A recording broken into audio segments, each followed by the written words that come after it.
Buenas noches, amigos televidentes, bienvenidos a otra presentación de la prensa de hoy.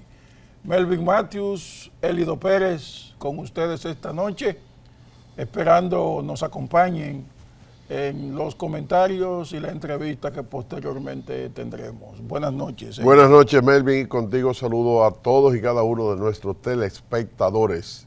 Esta tribuna tiene como misión hacer nuestros aportes en favor de fortalecimiento institucional y la consolidación de nuestras instituciones.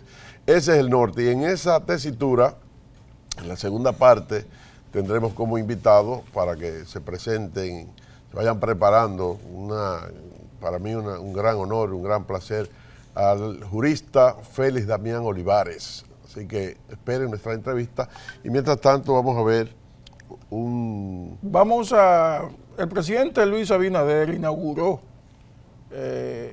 la circunvalación de Asua. Tremenda obra. Una obra espléndida, magnífica, importantísima para toda la región sur del país, desde San Cristóbal, Asua, Baní y todos los contornos hasta llegar a Pedernales. Digo esto porque esa vía descongestiona todo el tráfico de la zona y viabiliza el desplazamiento del turismo interno y externo hacia una región que al presidente Abinader se le ha metido en la cabeza que hay que desarrollarla turísticamente porque le conviene al país y hay que acompañarlo en ese propósito.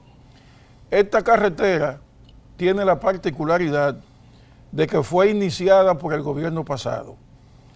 La llevaron hasta un 30% de ejecución, pero consumieron todo el presupuesto destinado a la obra completa. El presidente Abinader, el equipo de obras públicas, sencillamente retomó la obra, la reorganizó desde el principio, obvió las cosas que no eran necesarias y terminó en un año esta circunvalación de Asua. Quiero destacar en esta parte una parte, valga la redundancia, del discurso que pronunció allí el presidente Luis Abinader y que yo consideramos importante llevarlo al conocimiento de todos ustedes. Adelante. Estamos haciendo obras proporcionales en todas las regiones del país, porque tengo que repetir, aunque se molesten, que con nosotros los chelitos rinden.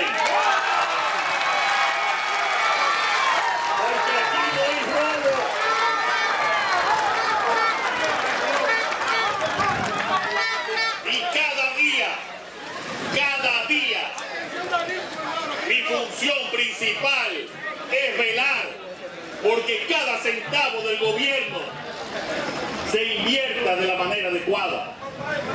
Y lo que queremos es construir el país que se merecen los dominicanos y las dominicanas. Y por eso dimos prioridad a la construcción de esta importantísima vía que hoy inauguramos.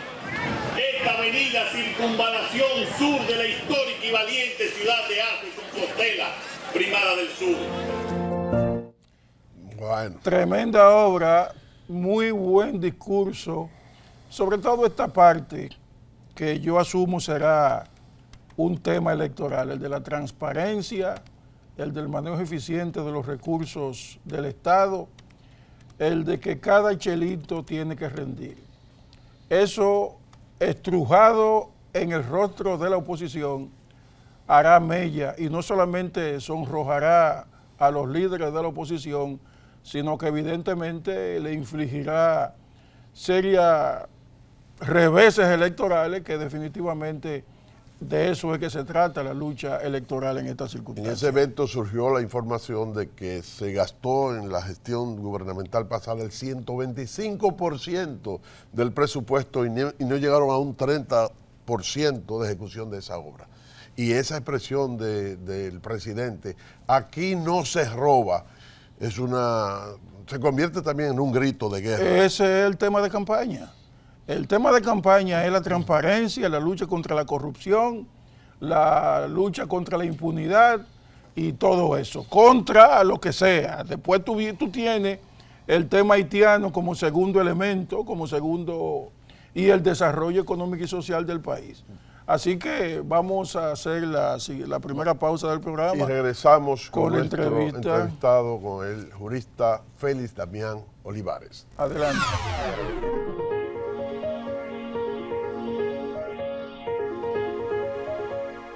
Con el objetivo de mejorar la calidad de vida de la gente, generando empleos y favoreciendo el crecimiento social, económico, cultural y ambiental, el presidente Luis Abinader lanzó Santo Domingo 2050, la mayor estrategia provincial de industrialización para el ordenamiento territorial y desarrollo sostenible del país.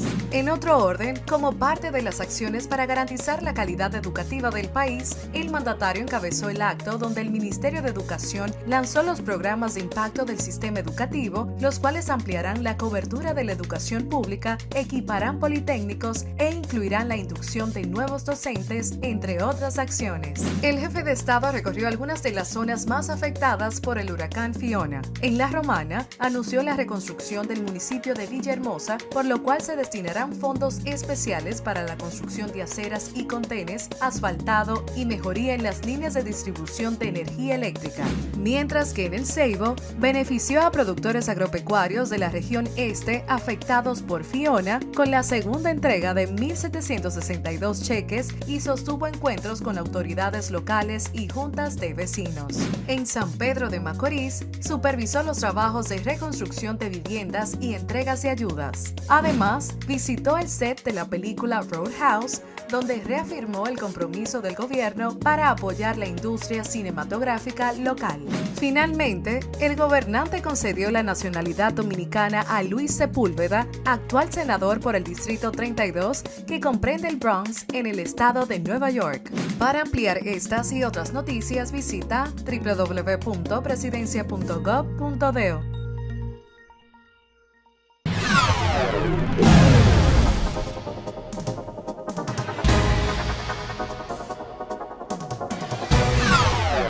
Como habíamos anunciado, contamos esta noche con la presencia de Félix Damián Olivares, abogado con experiencia política, con intervención importante en la sociedad civil, un jurista que ha logrado dejar su impronta.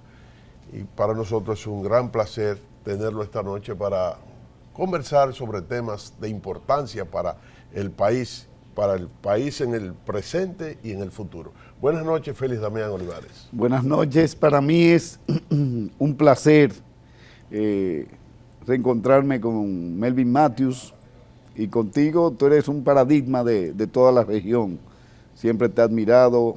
Si hubiese vivido en Salcedo, voto por ti, independientemente de cualquier otra consideración. Él te va a decir algo de mi proyecto, tú lo vas a decir ahora, le va a decir lo que andamos. No, el hombre lo que quiere es ser senador. Sí, o sea, que tú te puedes trasladar de Santiago a Salcedo. No, pero yo tengo muchos amigos en Salcedo, sí, pero muchos. Pero vamos a hablar de eso cuando termine el programa, sí, porque hay cosas que se pueden hacer. Sí, pero quería manifestar que las consideraciones de Élido con relación a mí es por el cariño recíproco que nos tenemos. Así es.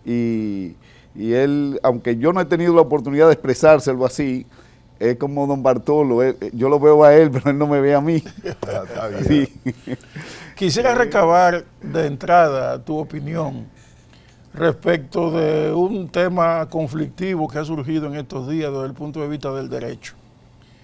Y fue la introducción al Senado y al propio tiempo luego su retirada por parte del Poder Ejecutivo de un proyecto de ley de tráfico de personas, de tráfico ilícito de personas, que tiene una gran importancia para los Estados Unidos, para los organismos internacionales, y que fue introducido al Senado. Luego el presidente anunció a través de su portavoz, Figueroa, que retiraba el proyecto. Esto causó una gran reacción negativa por parte de la oposición y de otros sectores, porque tenía una serie de cláusulas que realmente afectaban el interés nacional. Me gustaría escuchar tu parecer al respecto. Déjeme expresarme con relación a lo que yo considero que hay mucho de manipulación, hay mucho de, digamos, de uso politiquero de las discusiones y escrúpulos guardados, buena fe guardada e hipocresía, tal como refería el buen amigo Roberto Álvarez. Y ese tipo de legislación son de legislaciones modelos que se aplican en todos los países del mundo y que aplicaría tanto para los dominicanos en el exterior, porque las víctimas, independientemente de su nacionalidad, las víctimas del tráfico humano, de la trata de personas a nivel internacional, hay mafias rusas, han sido muy famosas. Yo recuerdo que en los años 80, cuando el desastre de Chernóbil, proliferaron los centros de trabajo sexual de ucranianas en diferentes sitios, de estos lugares de baile del tubo, del polo y toda una serie de cosas. Y eso no es casual, eso es tráfico de personas. Secuestradas las personas, que le quitan los pasaportes, se los guardan, la tienen endeudadas. O sea, son una serie de prácticas aberrantes que se dan a nivel internacional y hay más o menos una legislación modelo. Ahora bien, ¿qué es lo que pasa?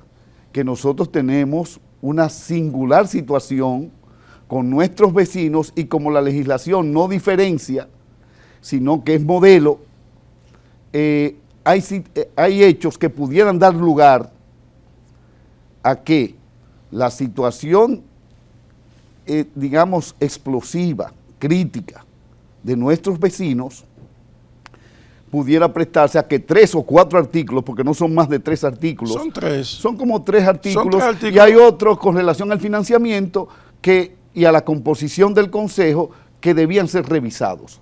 Pero son, en definitiva, son el artículo 4, son el artículo...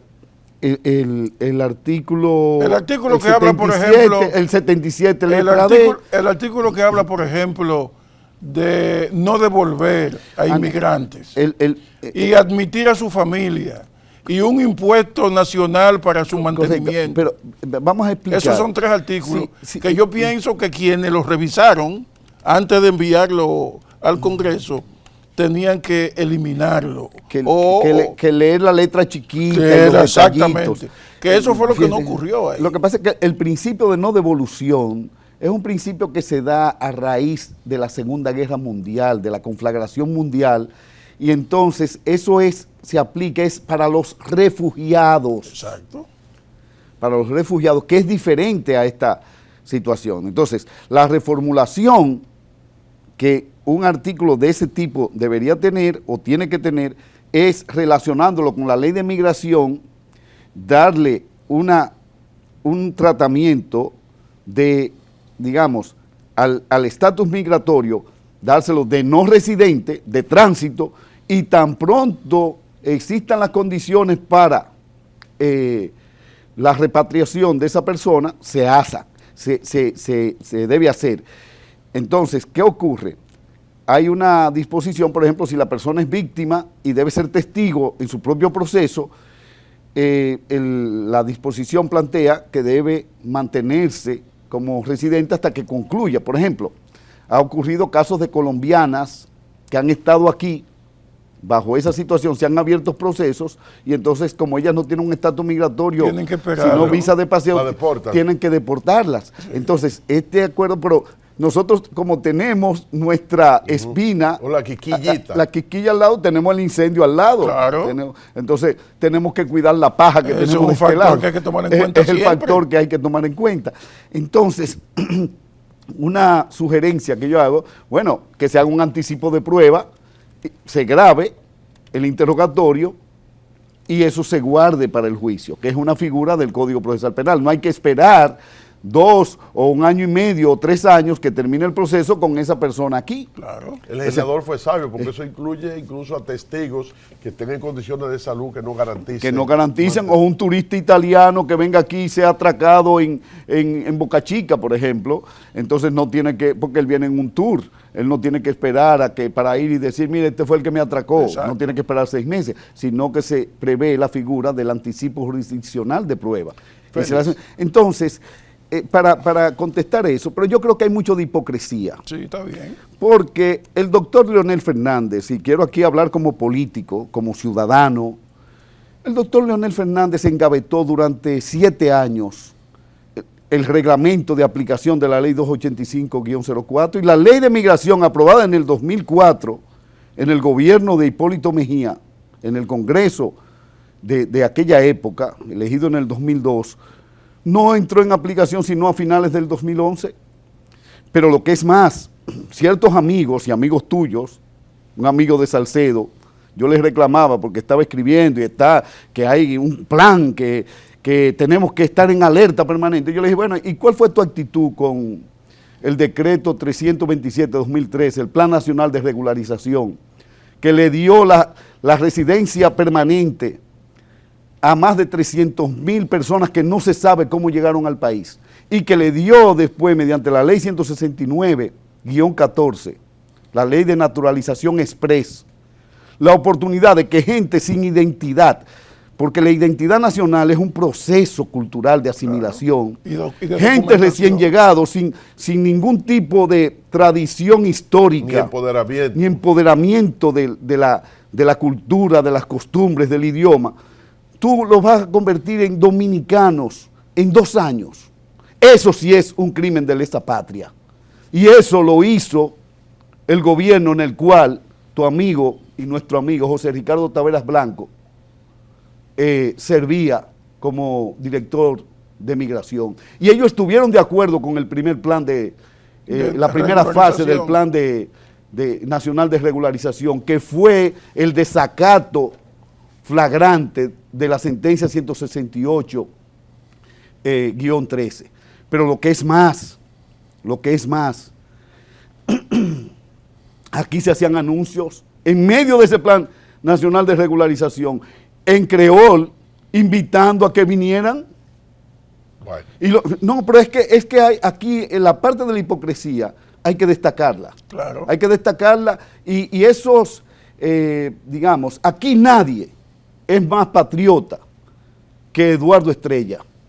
Podrán haber gente igual de patriotas, pero nadie en su trayectoria de vida que la de Eduardo Estrella, y ellos que han querido lacerar la imagen de él y del presidente Luis Abinader. De ese tema y de otros muy importantes vamos a continuar en el próximo segmento, porque estamos conversando con Félix Damián Olivares, un jurista informado y bien formado. En breve regresamos con la prensa de hoy.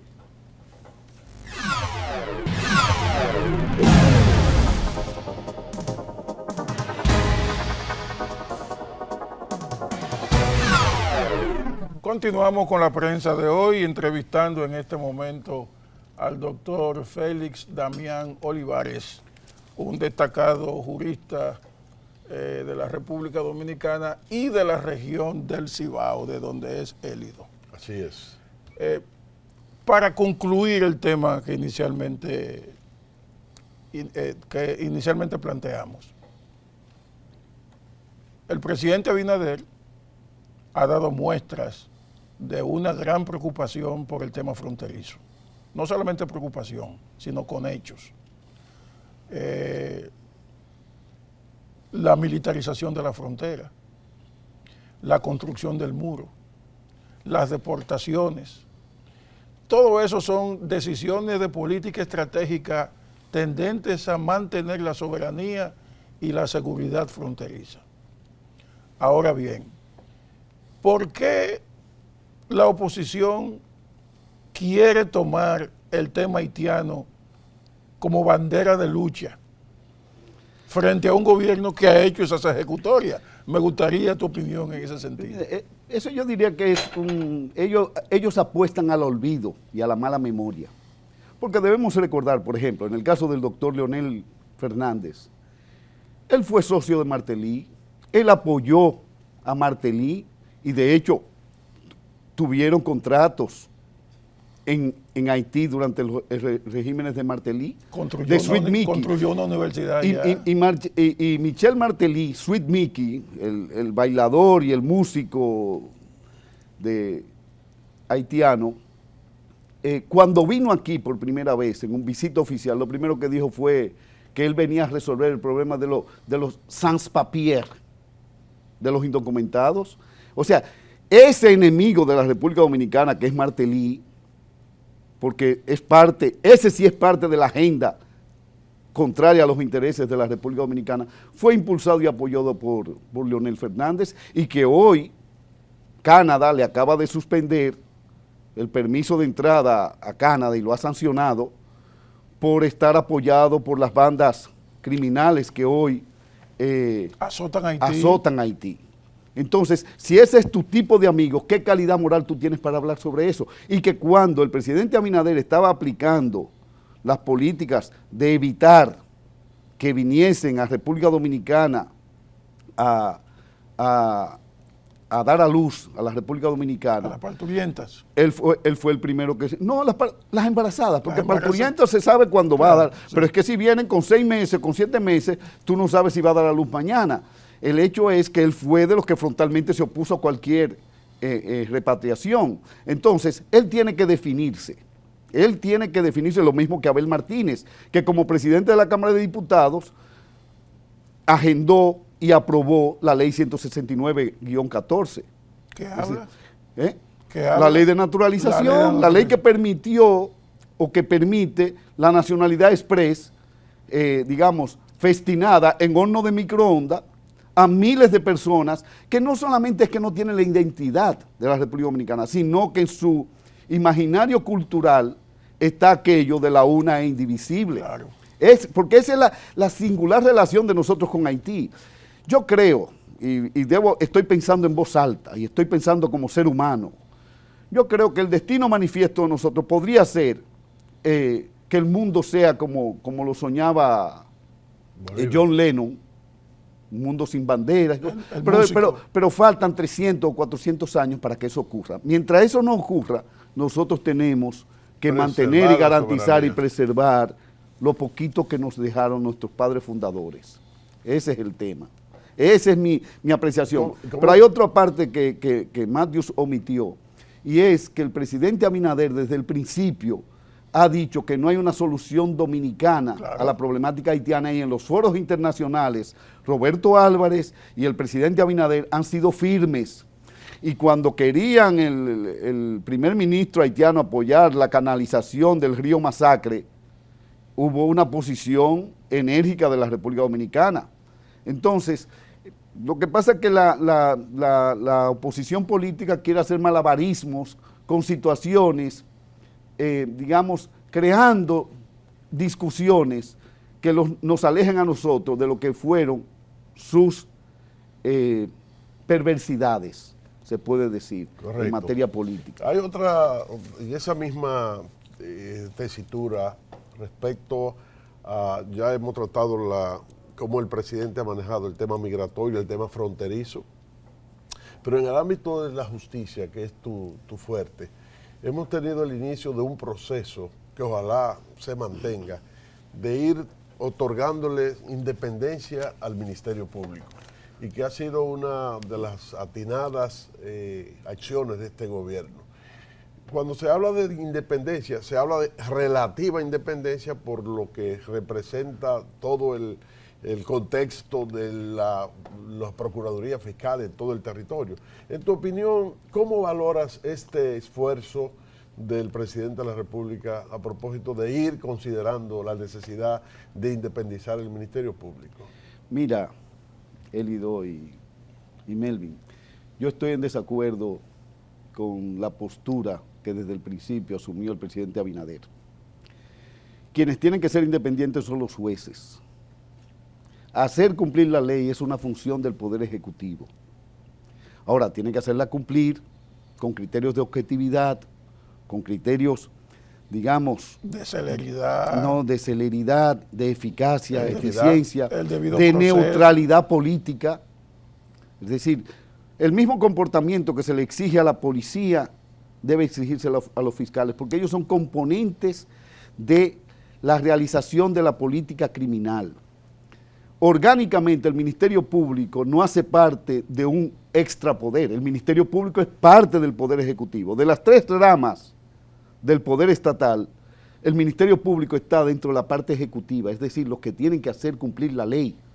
El presidente no puede mover una hoja si no es en virtud del mandato de una ley.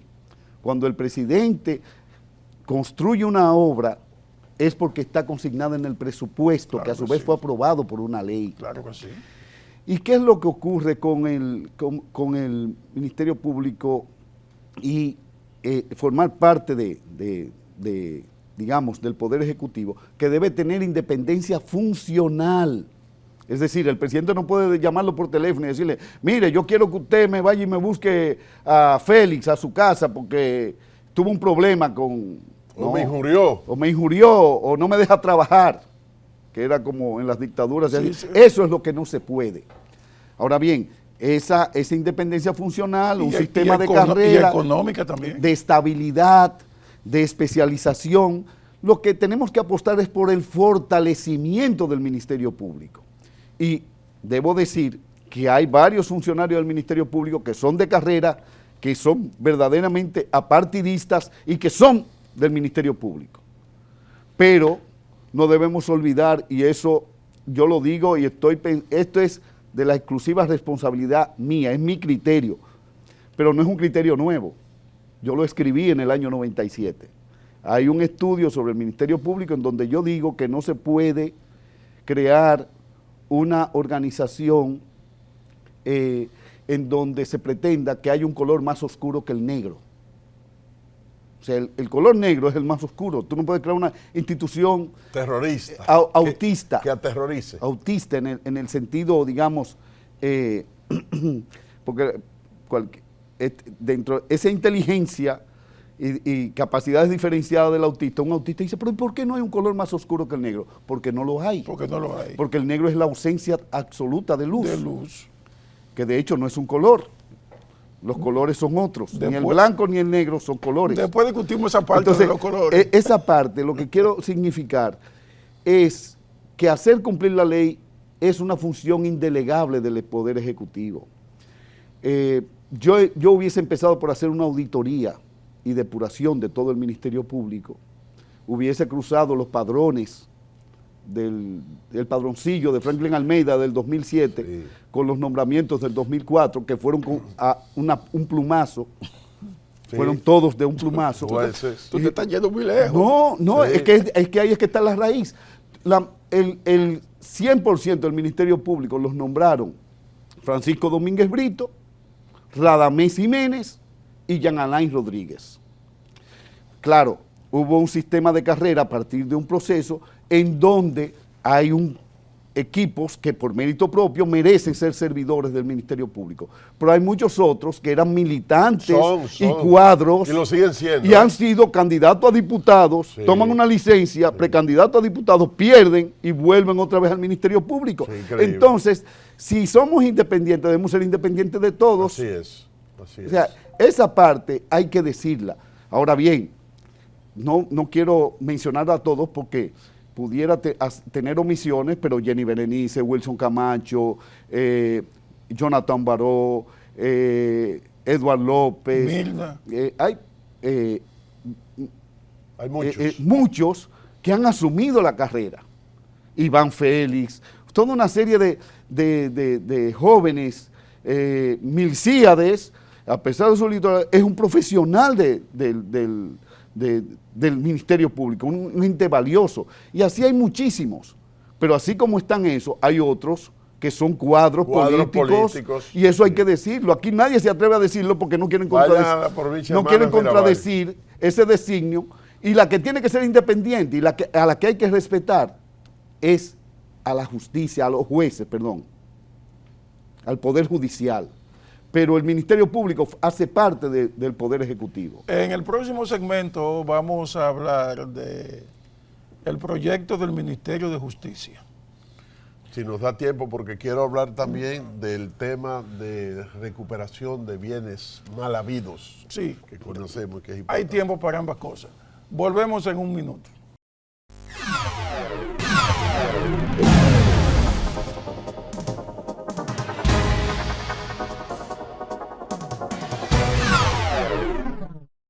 Continuamos con la prensa de hoy, entrevistando al jurista Félix Damián Olivares.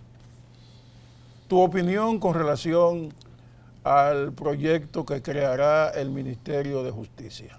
Mira, en la lógica, digamos, de los asesores del presidente y del presidente de la República, la creación del Ministerio de Justicia forma parte de esa dejándole el espacio al Ministerio Público, resguardarlo de las influencias de los poderes pasajeros de la política. Yo aprecio que el Ministerio Público debe ser, digamos, liberado de una serie de tareas que lo distraen de su misión principal en la formulación y ejecución de la política criminal, de la parte de la persecución de la política criminal.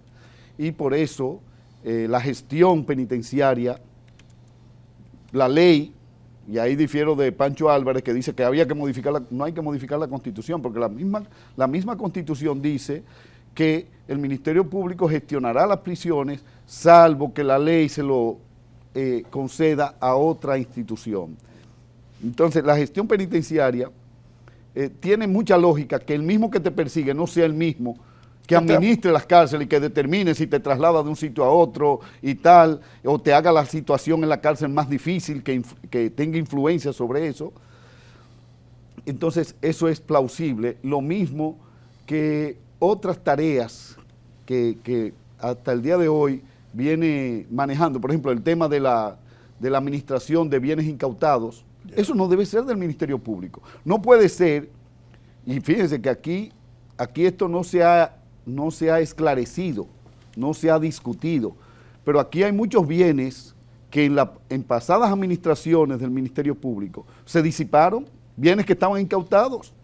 Se le asignaban Y que no se saben, y lo asignaban, y entonces tú ver un funcionario del Ministerio Público que se supone que debe tener una ética y una integridad lo suficientemente sólida como para ser creíble en sus funciones, andando en un vehículo de 7, 8 millones de pesos sin haberlo sudado, sin haber pagado para ello. Que forma parte de los objetos incautados. Entonces ya ahí empieza una forma de práctica de prevaricación, de corrupción, entonces de bienes que la ley siempre ha mandado a que esos bienes que tienden a depreciarse deban ser vendidos y el producto de esa venta guardados, claro, con el asentimiento del propietario a quien la ley dice que deben serle expropiados forzosamente. Entonces, yo creo que no obsta, agrega valor, tiene un valor agregado. Hay una propuesta que es interesantísima del senador Franklin Romero, que es la creación de la Oficina de Servicio con Antelación a Juicio, que es la oficina que se encargaría de rendir un informe objetivo a los jueces sobre la existencia o no de arraigos suficientes para que la persona espere el proceso en libertad. Incluyendo los elementos de prueba. No, el arraigo social Sí. con relación a si se va a escapar o no se va a escapar. Pero además la misma oficina se encarga de garantizar la supervisión y seguimiento a esa persona que queda en libertad bajo Que fianza hasta ahora no o lo tenemos. arresto domiciliario, que ahora no lo tenemos. Y eso ahora, está ¿qué- ahora mismo en manos del Ministerio Público. Sí, pero de manera de Dauri, el policía Cebolla, él era de la policía de ir a buscar rebeldes, y eso no es verdad. O sea, la oficina tiene que ser una verdadera oficina entrenada para la supervisión y seguimiento de las personas que están en libertad y bajo control sociojudicial.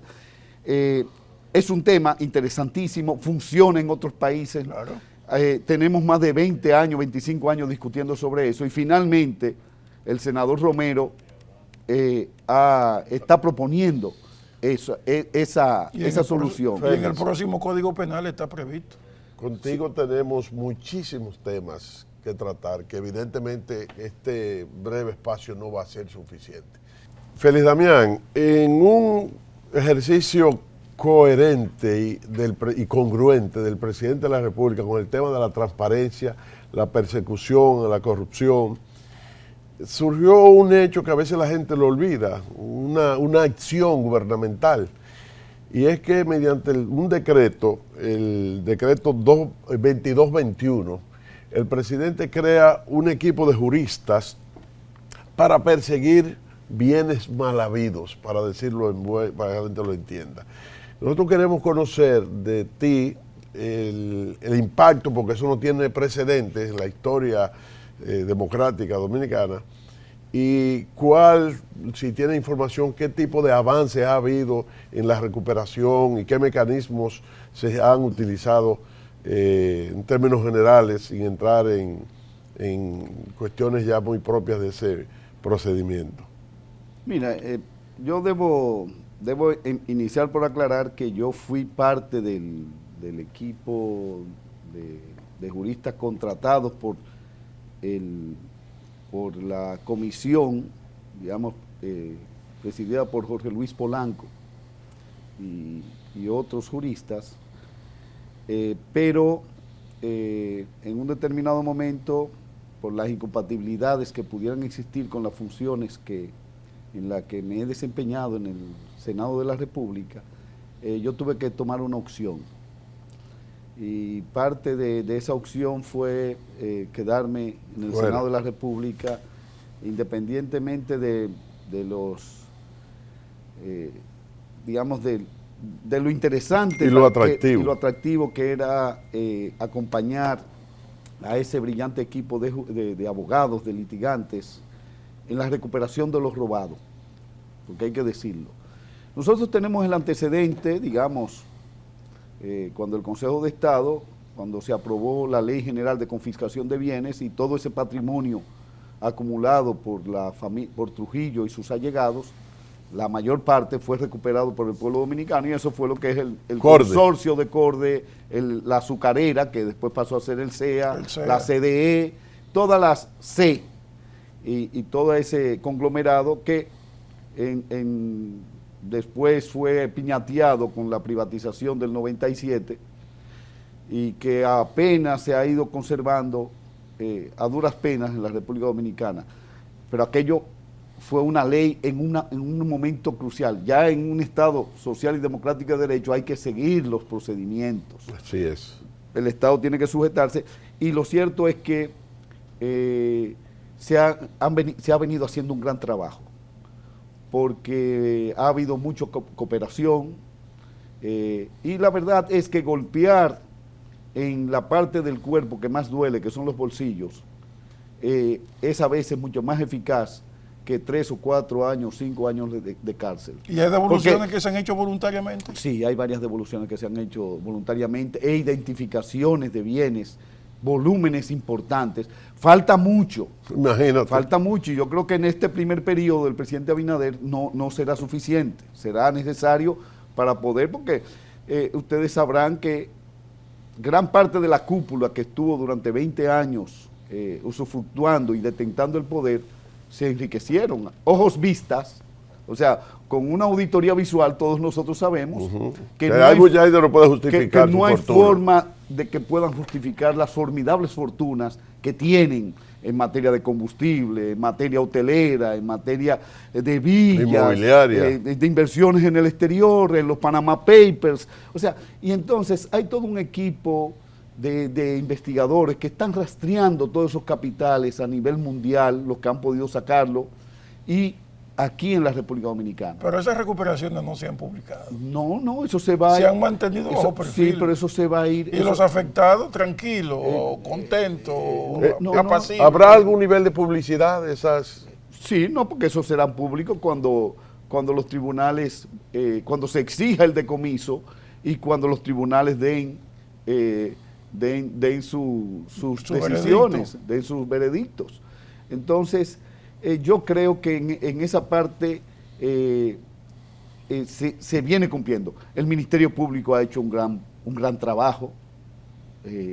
Hay que decir que Jenny Berenice Reynoso es una contrincante formidable para todo ese grupo de criminales de cuello blanco, porque ya que aquí nosotros somos medios colindantes, todo el mundo, y todos somos a veces permisivos socialmente, por lo menos a nivel de la ley, ya que no es un rechazo social patente y abierto, por la forma de ser los dominicanos. ¿Y a partir de qué fecha se están rastreando esa? No. ¿A partir de qué época? Desde el inicio, desde que el presidente de la República... No, él dice con relación atrás. No, con relación atrás, el precedente, ¿hasta dónde llega? Yo soy del criterio que esos crímenes son imprescriptibles. Sí, son imprescriptibles, imprescriptibles porque la detentación... No, o sea, prescriben, pero como son delitos continuos, la detentación de bienes de origen ilícito es una especie de proceso de lavado. Es así. El lavado es el último acto de lavado, de tratar de darle apariencia de legalidad a bienes, un traspaso, una detentación. Eso nunca va a prescribir. ¿Por qué? Porque es un delito continuo. Continuo, así es. Y por eso la ley de extinción de dominio es otra herramienta subsidiaria para, sin tener que procesarte penalmente, esos que están por ahí que dicen, bueno, ya yo me salvé porque si me procesan ahora es persecución política, porque soy candidato, porque soy jefe de campaña, porque tal que cual, que sepan que la ley de extinción de dominio está ahí. Exacto. Muchos temas se nos quedan por conversar con Félix Damián Olivares, domina especialmente estos temas y a él le agradecemos su comparecencia. Invitándolo para el próximo programa. Y vamos a seguir hablando con Félix, vamos a coordinar y entonces seguiremos hablando de estos temas. Justamente... Para mí es un placer, incluso más allá de los temas que tratemos, verlos a ustedes me satisface mucho. Gracias. Muchas gracias, igualmente. Hemos presentado la prensa de hoy. Estaremos el próximo domingo con ustedes, Elido Pérez y Melvin Matthews. Hasta el próximo domingo.